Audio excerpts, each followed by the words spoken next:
I'm writing this here now because I'm not sure when I'll get another chance.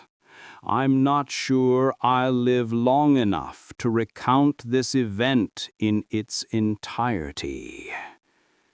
My name is Donovan Meeks. I'm 22 years old, and last month I found a VHS tape. I had been rummaging through my attic, searching for some old Halloween costumes I could pull back out for old times' sake, just to get into the old holiday spirit. I'll preface by saying, much like many others, my attic was almost backroom-ish. The way the dust had collected amongst the clutter, and how the cobwebs seemed to decorate the beams that supported my roof. The atmosphere alone was unsettling enough. As I searched through box after box of old knickknacks, photo albums, and stocking stuffers that nobody used anymore, I finally managed to find the cardboard box labeled Halloween, with a little cutely drawn spider with a smiley face beside it. All hail the gods of irony, because as soon as I lifted the box, the biggest black widow I'd ever seen came running out, its legs clicking against the hard wood. I hate spiders, so this obviously caused me to jump backwards, tripping and falling over some other boxes, and immediately flailing like a maniac in fear of a bite from the arachnid. Hopping to my feet and checking ferociously for any sign of the thing on any part of my body, I happened to glance down at the mess of boxes I had just created. Lying in the center of the scattered clothing and Christmas decorations lie a VHS tape. Unlike the other items, the VHS tape was completely dust-free and seemed as though it had been watched to about the halfway point. I picked it up to analyze it and found that it had been labeled "Do Not Watch" in black permanent marker over white painter's tape. Staring at the words, I couldn't help but feel utter intrigue. Not only had I never seen the tape, I never even owned a VHS player. I mean, I'm 22. Honestly, what am I going to use one of those things for? The dams of curiosity broke within the first 2 minutes of my discovery, and off I went, down to the local pawn shop to find my VHS player.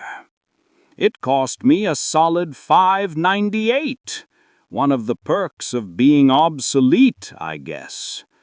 Upon returning home, I was bewildered to find that the mysterious videotape was no longer on the coffee table where I had left it. Living alone, this turned out to be incredibly concerning to me. I began to rack my brain, thinking of how I could have misplaced the thing. I distinctly remembered placing it directly in the center of my coffee table. I checked under the couches, on the dining room table, my bedroom, bathroom, every room in my house had been checked. I began thinking that it was my mind that had been lost instead of that damned tape. I stayed up until the early morning hours because the idea of something that distinct just vanishing like that, it irked me. My mind already tends to wander and teeter on borderline paranoid schizophrenia, and this event did not help. Once I finally did choose to go to bed, my sleep was shaky at best. I couldn't have been asleep for more than an hour and a half when the abrupt sounds of what seemed to be footsteps awoke me. I could have swore that I had heard the sound coming from directly above me, yet once I fully regained consciousness, they had stopped completely. I had first put it off as a dream, a mere trick of the mind, similar to that feeling you get when you're falling in your sleep. That thought gave me comfort and allowed me to doze back into sleep. However, that comfort was quickly vanquished when the same sounds started up yet again.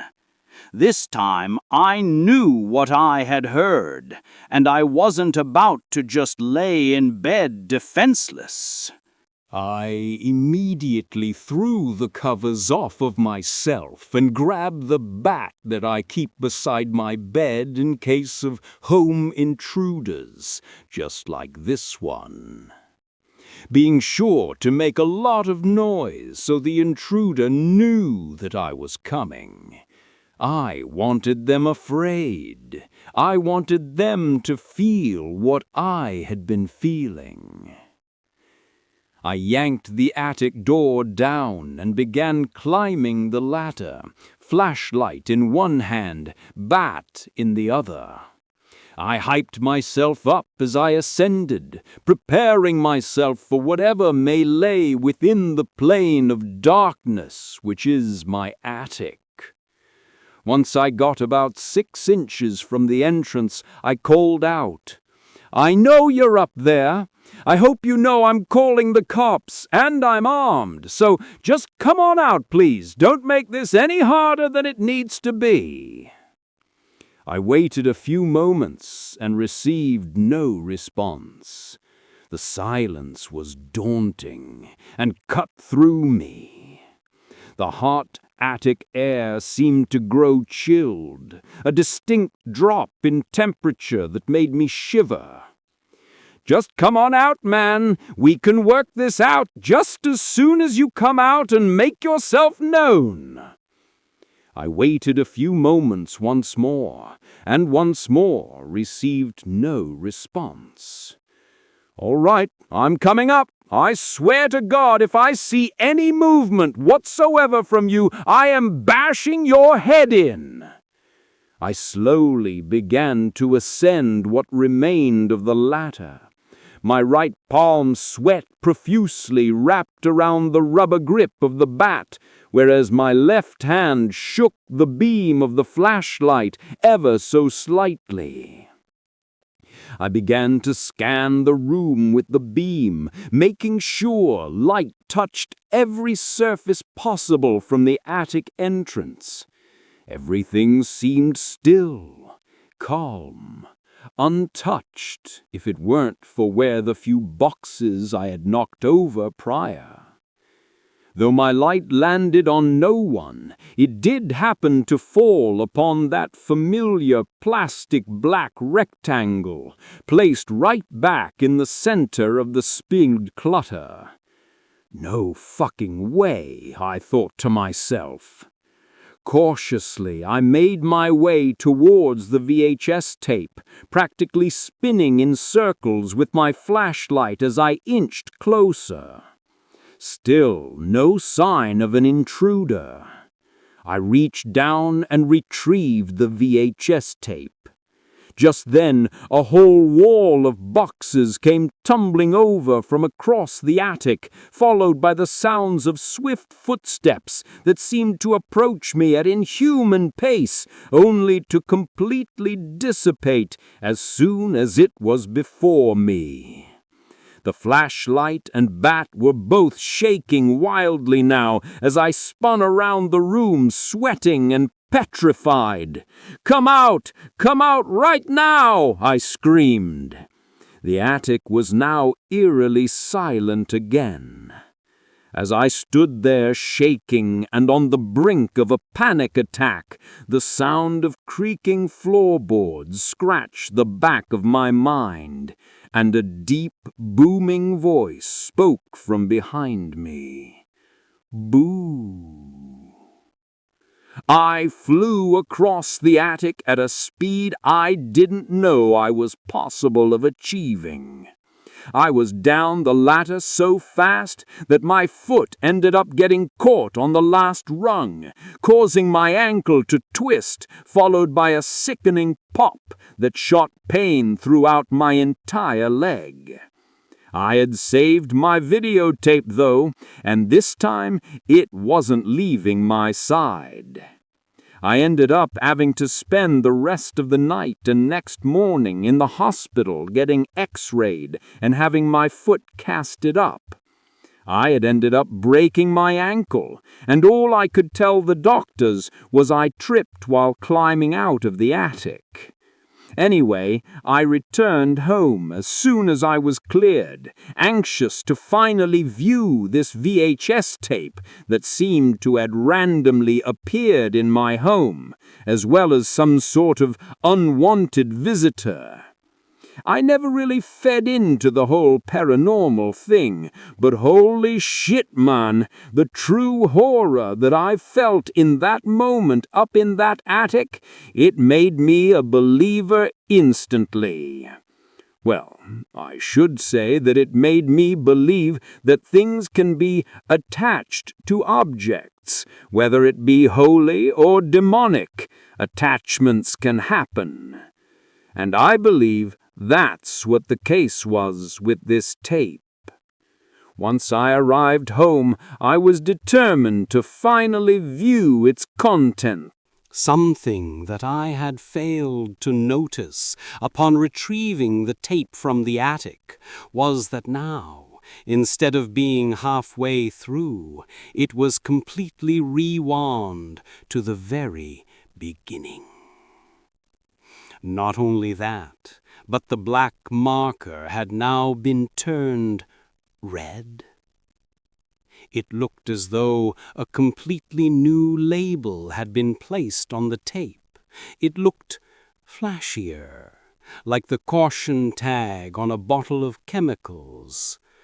Do not watch this. Yeah, right. Who wouldn't watch this? Arriving home, I found that my house had been completely trashed.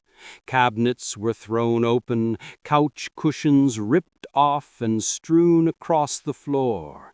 Pots and pans sat neatly across every countertop.